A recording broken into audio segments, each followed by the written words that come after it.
Durante el siglo XIX surgieron tres personalidades que fueron fundamentales para el estudio lingüístico en México. Estamos hablando de Fray Manuel Crisóstomo Nájera, Francisco Pimentel y Manuel Orozco Iberra. Y es que durante este siglo surgió la labor de recopilación y acopio de material directo, como testimonios o diarios de viaje, que sirvieron como base para los trabajos de lingüística histórica y comparada. Para comprender mejor el contexto de estas tres personalidades, es necesario mencionar algunos de los materiales lingüísticos e investigaciones previas llevadas a cabo en Europa y Norteamérica que los precedieron y, por supuesto, que los influenciaron. En lo que respecta a los asentamientos en los trabajos europeos, comenzamos con Catalina II de Rusia, que con ayuda del alemán Palas llevó a cabo emparejamientos de carácter léxico en su obra titulada Los vocabularios comparados de lenguas de todo el mundo, los cuales consistieron en una comparación léxica de 200 lenguas. Catalina era una mujer de muchas luces, una persona culta y muy cercana a Voltaire. Este vocabulario comienza con 400 palabras del ruso y gracias a este se denota la correlación entre distintas lenguas. Esta obra se edita en 1791 y en esta edición se incluyen lenguas del continente americano. Posteriormente, Lorenzo Hervás y Panduro cita que, siguiendo las ideas de Herbert, con quien Humboldt coincide, consideró que la lengua es una visión del mundo y de la realidad. De esta forma, elaboró el catálogo de las lenguas de las naciones conocidas y enumeración, división y clases de estas según la diversidad de sus idiomas y dialectos. Un catálogo de las lenguas conocidas en consideración de sus semejanzas y diversidad. Sin embargo, se trata de una recopilación sin mucha discriminación. En la reedición de este texto, el autor intentó establecer los orígenes del hombre mediante las semejanzas entre sus lenguas. Contiene la numeración, división y clases de estas según la diversidad de sus idiomas y dialectos. Contempló las relaciones entre el yucateco y el quiche. Después tenemos a Adelung, quien con ayuda de Vater llevaron a cabo la elaboración del Mitridates hacia el inicio del siglo XIX. Este trabajo contiene un gran material de contexto geográfico e histórico, de igual forma bibliografía, borradores gramaticales, listas de vocabulario y oraciones sacras con explicaciones gramaticales y léxicas. Incluye el estudio de 14 lenguas mesoamericanas. En la parte que corresponde a Vater, aparece por primera vez el término lingüística como un neologismo, Sprachenkunde, y en 1808, Vater dijo que la lingüística investiga las propiedades de las diferentes lenguas que luego clasifica para después determinar su procedencia. Por otro lado, Adriano Balbi elaboró el Atlas Etnográfico en 1826, el cual podría considerarse el Mitridates de los franceses. Con respecto a los estudios internacionales que se hacían enfocándose en México, nos percatamos que la independencia acercó a investigadores extranjeros a los depósitos documentales de las antiguas colonias españolas, y uno de los primeros trabajos fue el de Henry Ternux, quien publicó Biblioteca Americana en 1837, trabajo documental que, aunque no logró sacar el mayor provecho de los datos que tenía, propone algo interesante. En lo que corresponde a Norteamérica, de acuerdo con Bárbara Cifuentes, una asociación que tuvo grandes repercusiones en el estudio histórico y comparativo fue la Sociedad Filosófica Americana de Filadelfia, fundada en 1743 por Benjamin Franklin. Tras el nuevo liderazgo de Duponceau como presidente, comenzó a crecer el interés en las lenguas indígenas. Duponceau, secretario del Comité Histórico y Literario en la Sociedad Filosófica Americana, tuvo como objetivo principal la colección de documentos históricos y de manuscritos de las lenguas indoamericanas. Fue el primero en definir el término polisintéticas y emplearlo para la descripción de las estructuras de las lenguas nativas americanas. Posteriormente tenemos a Albert Gallatin, quien sacó a la luz su obra titulada Ojeada sinóptica de todas las lenguas indias que existen o han existido en los estados en las posesiones británicas de la América del Norte. Sin embargo, muy poco o casi nada se había abordado respecto a las numerosas lenguas que se hablaban en el territorio de México.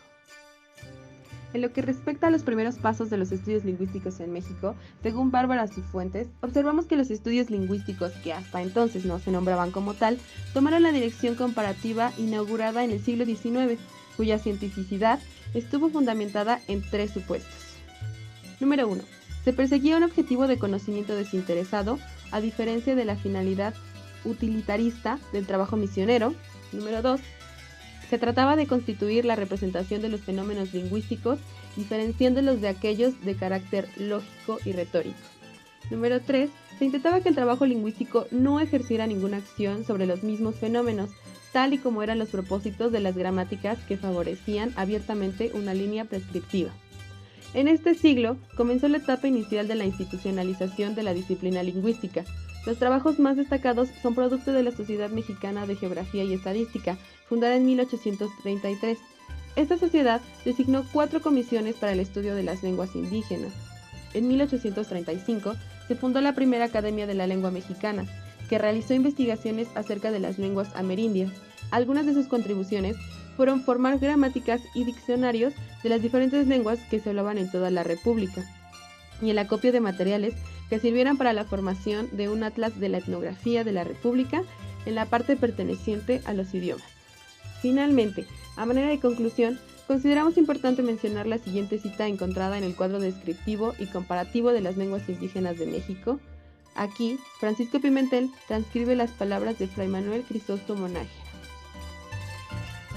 No hay una sola lengua de cuantas se hablan en el territorio que se denomina Nueva España que no cuente con su gramática, su diccionario, más o menos extenso, y su catecismo, si bien no todas se hayan publicado por la imprenta, porque no existía la filología como ciencia en Europa cuando la metafísica de las lenguas se conoció por uno que otro en nuestro país. Ahora continuaremos con los 3 grandes lingüistas mexicanos del siglo XIX.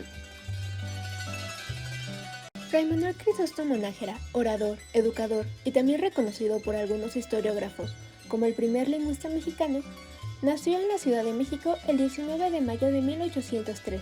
Desde joven sintió vocación religiosa, lo cual lo hizo ingresar a la Orden del Carmen, tomando el hábito en 1819. Esto sucede poco después de haber empezado sus estudios de gramática latina en el Colegio Seminario de México y en el de San Ildefonso. Durante esta época se dedicó al estudio de las lenguas modernas, antiguas e indígenas. Tiempo después fue designado rector del convento de San Ángel, donde se hizo cargo de los cursos de teología e idiomas. En 1828, tras la pérdida del partido yorquino, se vio en necesidad de salir del país y comenzar a residir en Filadelfia. Fue a causa de este suceso que Nájera pasó de mero políglota a lingüista.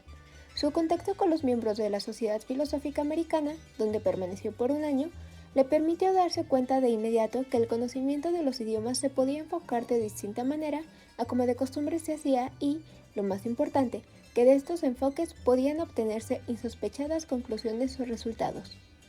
En este lugar se convirtió en miembro de la Sociedad Filosófica Americana de Filadelfia y la de los Anticuarios del Norte por sus contribuciones en sus trabajos lingüísticos que veremos más adelante. Inspirado por Francisco Javier Clavijero y Nájera, buscó elaborar un catálogo completo de las lenguas del país. En dicho catálogo empleó ya el término lingüística que, por la publicación del Mijidartes y del Atlas Etnográfico del Mundo, hace referencia a la reconstrucción del parentesco y la historia de las lenguas por ellas mismas. Alude a su intención de escribir una biblioteca filológica mexicana o algo muy similar a lo que muchos años después harían Francisco Pimentel con su filología mexicana y Francisco Belmar con su glotología indígena mexicana, pero nunca se realizó este proyecto. Retornó a México en 1834 y en el convento de Carmen de Guadalajara fue nombrado prior y murió el 16 de febrero de 1853 en la Ciudad de México. Durante su estancia en Estados Unidos, Nájera se incorporó a la Sociedad Científica de Filadelfia y nacieron las 3 obras donde se observan sus planteamientos y su manera de analizar las lenguas. La primera es la disertación sobre la lengua otomí. La segunda es Observaciones críticas en el capítulo 13 del último capítulo de la obra titulada Exploración al territorio de Oregón, en California y de la Mar Vermeil, realizada en los años 1840, 1841 y 1842 por Mr. Duflot de Montfras, y finalmente la gramática de la lengua tarasca. Crisóstomo Nájera presentó su primer trabajo lingüístico, la disertación de la lengua otomí, en 1837. Este consta de 145 páginas, dividido en 2 partes, apéndices y notas. En la disertación se encuentra un examen gramatical y léxico del otomí, contrastándolo con las características del chino. Se describen las características del sustantivo, del adjetivo y del verbo, de igual forma que Remusat hizo con el chino y tomó en consideración cada excepción que tenían por su contacto con las demás lenguas.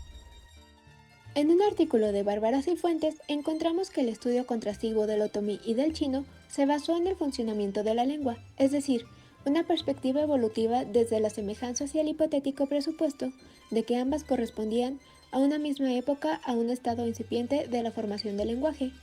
Defendió el hecho de que la lengua otomí fuese monosilábica en un criterio de comparación con el chino y se negó a basarse en una gramática latina como se había hecho con las demás lenguas indias. Se enfrentó a numerosos retos, entre ellos la comprobación científica de la relación de parentesco con las lenguas del continente asiático y el contraste que desea realizar con las demás lenguas denominadas polisintéticas de México, tal como afirmaban diversos investigadores como von Humboldt y Duponceau. En su análisis hizo uso del método de Duponceau, comenzó explicando la fonología, después la etimología y finalmente la ideología. En lo fonológico resaltó las carencias de los sistemas de escritura latinos, hebreos y griegos al momento de la transcripción del otomí y recomendó el uso de una ortología que cumpliera satisfactoriamente con las particularidades de sus tonos, y concluyó que no existía un parentesco entre sí a pesar de las semejanzas gramaticales. Con respecto a la ideología, explicó las diferencias en los procedimientos y los artificios gramaticales de los cuales hacían uso para explicar ideas universales como el tiempo, modo, número, etc. Y nos da como ejemplo la reconstrucción de la trayectoria en la estructura verbal.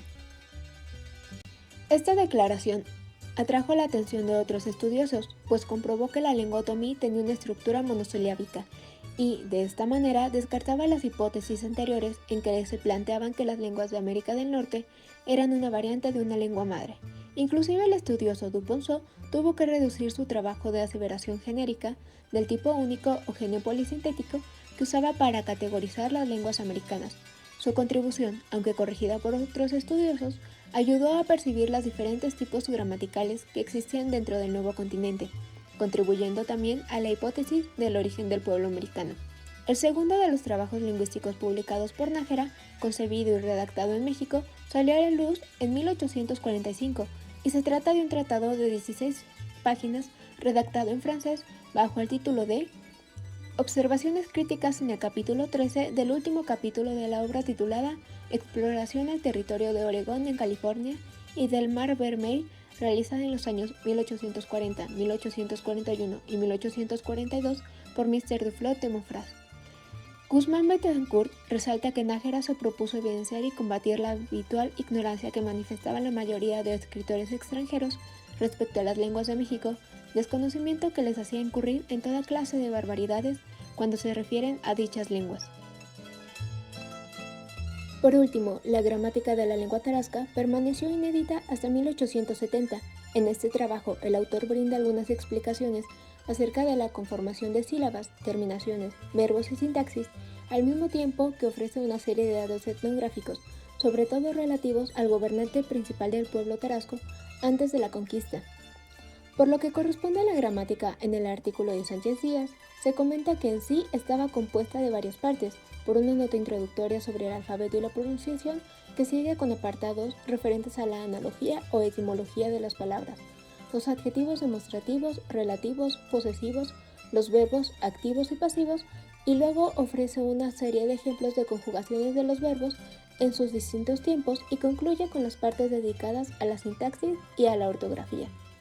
Las ediciones decimonónicas de la gramática otomí de Nájera sirvieron de base para estudios posteriores, a pesar de los errores que advirtió Antonio Peñafiel, fundamentalmente en algunos detalles tocantes a la conjugación de verbos y omisiones, las cuales corresponden al poco cuidado que sus editores tuvieron en la transcripción y el montaje tipográfico.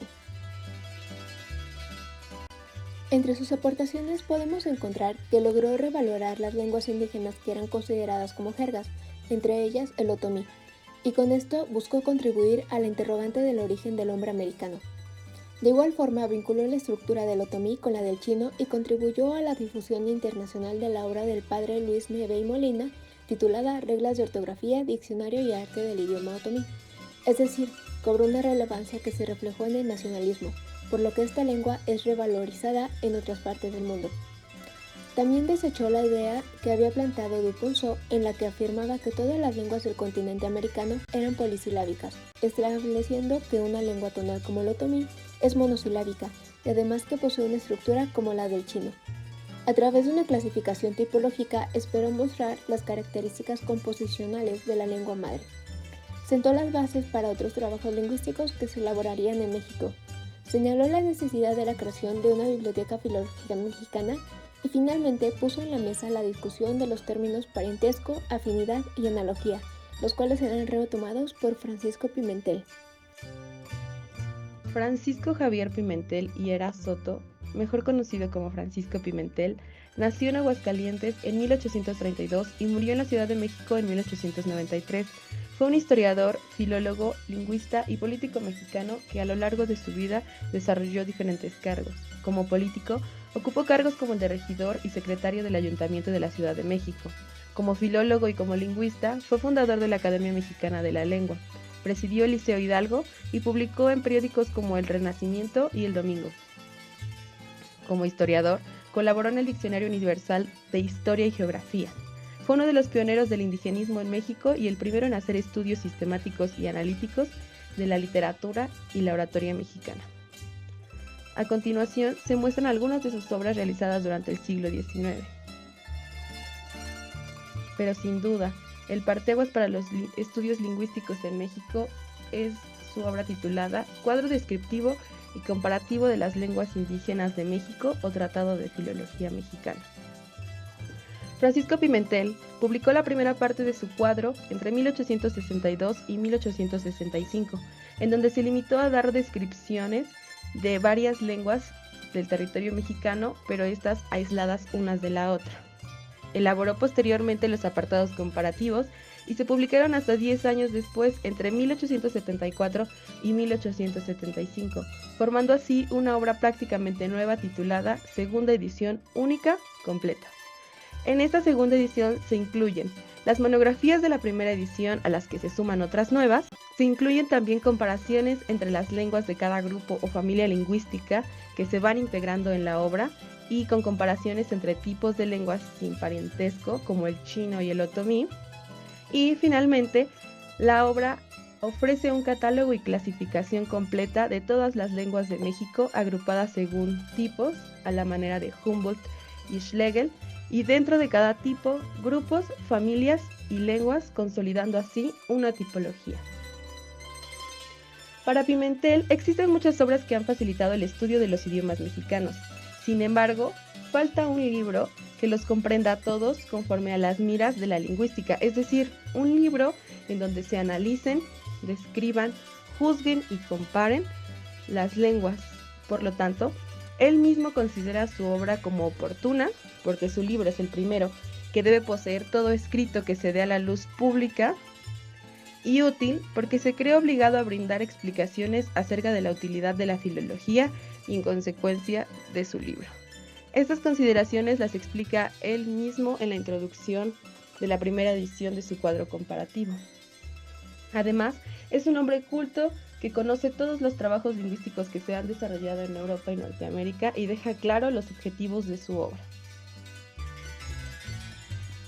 Para Pimentel, la lengua es la manifestación más clara de un pueblo y funciona como un fenómeno de identidad, por lo que refleja el entendimiento humano y al mismo tiempo el espíritu del hombre. Con esto, atribuye a la lengua un papel central en el concepto de nación. En la gramática general y comparada, presenta una visión racionalista que va desde lo particular a lo general. No estaba a favor de que existiera un sustrato universal y por supuesto se basa en la descripción y estudio de las lenguas para su clasificación. También señala que las ideas comunes de los hombres se ven reflejadas en las estructuras gramaticales. Este planteamiento antecede a una antropología lingüística. Para él, primero debe llevarse a cabo la clasificación de todas las lenguas y posteriormente su descripción. La comparación léxica y gramática. Pimentel explicó que los trabajos de comparación deben complementarse en estos dos niveles, es decir, el léxico y el gramatical, ya que el sistema científico se apoya en ambos sistemas y por la naturaleza de la lengua. por lo que propone el principio del sistema gramatical, en el que señala que dos lenguas son análogas cuando hay armonía en su sistema general y en sus formas principales, como los verbos, cuando una de ellas puede transformarse en la otra por medio de procedimientos regulares. Es decir, existe armonía en el sistema general y en las formas, por lo tanto, debe observarse que una lengua puede transformarse en la otra por procedimientos regulares. En su obra emplea un sistema filológico dividido en tres partes, tal como él mismo lo presenta en la introducción de su cuadro descriptivo y comparativo de las lenguas indígenas de México o Tratado de Filología Mexicana, de la siguiente manera. Primero, contiene una parte descriptiva que consiste en analizar la lengua en su mecanismo gramatical y diccionario. Aquí sobresale el aspecto de que la lengua se reduce a su mecanismo diccionario y gramática. Ofrece un enfoque a la regulación de la ortografía, fijando palabras de manera uniforme, y toma en consideración los puntos de los gramáticos racionalistas franceses del siglo XVII, La Port-Royal, en donde expresan que toda letra expresa un sonido, todo sonido tiene una letra correspondiente, cada letra solo tiene un sonido simple o doble, y un mismo sonido no debe expresarse con varias letras. Explica las diferencias con el castellano y su pronunciación, y sobre todo explica la importancia de la etimología. En el apartado comparativo, Pimentel no se limita a las palabras primarias. Las palabras primarias son aquellas que se refieren a la expresión de ideas más simples, sino que se extiende hasta las relacionadas con la política, el comercio, etc. También Pimentel establece algunos aspectos a considerar al comparar dos lenguas. Señala que existen analogías causales que pueden producir similitudes entre estas. Toda lengua consta de gramática y diccionario, es decir, no existe un aspecto sin el otro. Y finalmente, plantea que debe haber armonía en el sistema general y en sus formas. Se debe de ver que una lengua puede transformarse en la otra por procedimientos regulares. Finalmente, establece que la comparación entre lenguas no resulta exactamente igual, ya que las vocales mutan con facilidad, las consonantes cambian por sus afines, que existen mutaciones particulares que pueden fijarse y también porque se pierden o agregan letras al pasar de un idioma a otro. Finalmente, en el apartado crítico, Pimentel plantea un juicio sobre las lenguas en México, ofrece una valoración de sus cualidades y defectos y conserva lo que le puede parecer interesante. Hace también comentarios sobre todo lo que le pueda parecer de interés científico, de alguna contribución que haya tenido para fundamentar algún hecho histórico. Señala también la falta de atención, apoyo gubernamental y ausencia de bibliotecas especializadas donde se pueden contener todos los documentos tanto antiguos como modernos. Francisco Pimentel es considerado por algunos investigadores como el primer lingüista mexicano que en el siglo XIX intentó sistematizar el conocimiento de las lenguas indígenas de México. A partir de él, se empezó a desarrollar en México, en relación con el estudio de las lenguas indígenas, un tipo de lingüística con un carácter más científico, distinto de la prescriptivista que se desarrolló durante la colonia. Elaboró una tipología lingüística para las lenguas de México, animado por el comparativismo cientificista que caracterizó a la lingüística europea decimonónica. Aportó datos gramaticales y léxicos que logró reunir de diversas fuentes como el Mitridates o los vocabularios comparados de lenguas de todo el mundo, entre otros. A partir del conocimiento que tenía de los criterios lingüísticos de la época y su aportación específica de la clasificación del zoque y del mije como lenguas independientes de las familias hasta entonces conocidas.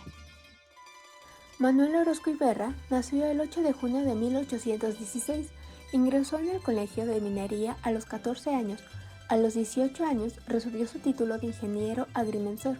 Se mudó a Puebla en el año de 1836, donde tras la muerte de su padre comenzó estudios jurídicos, graduándose en 1847. Tiempo después se convirtió en profesor de matemáticas, maestro mayor de obras y secretario de gobierno. En esta época comenzó a redactar en periódicos como El Sainete, uno de tantos, entre otros. Ya que él se había proclamado partidario de los liberales, fue víctima de los conservadores, dejándolos sin trabajo por 3 años, dando inicio a su trabajo paleográfico de algunas de las actas de Cabildo de México. Cuando los liberales retoman el poder, comienza su estudio sobre las lenguas indígenas del país y su distribución geográfica. Su deseo por escribir la historia de México lo llevó a delimitar por medio de mapas y otros documentos el territorio mexicano, Con esto creó una colección de más de 3.000 documentos de las regiones del país. Después de múltiples cambios en el poder y de sus creencias, el historiador fue expulsado de todas las sociedades científicas, por lo que algunas amistades le ofrecieron un puesto en la Casa de Moneda, lo cual le permitió continuar con su trabajo. Falleció el 27 de enero de 1881 a los 65 años. Fue autor de diversas obras, entre ellas las que destacan son los Apuntes para la Historia de la Geografía en México, Memoria para el Plano de la Ciudad de México, Materiales para una Cartografía Mexicana y su gran obra, Historia Antigua y de la Conquista de México, dividida esta en 4 partes, de las cuales solo alcanzó a ver publicadas las 2 primeras. Díaz Maldonado nos dice que al establecer una cronología del asentamiento de las naciones amerindias, Orozco y Berra retorna a Nájera para señalar que, por la naturaleza monosilábica de la lengua, el grupo otomí era más antiguo que el linaje azteca. Asimismo, hace notar que su escasa civilización se manifiesta en la fragmentación que presenta dicha lengua. No es dulce como la tarasca, ni rica como la mexicana, ni suave como la huasteca, pues más bien es dura, seca e ingrata a la lengua, y más al oído.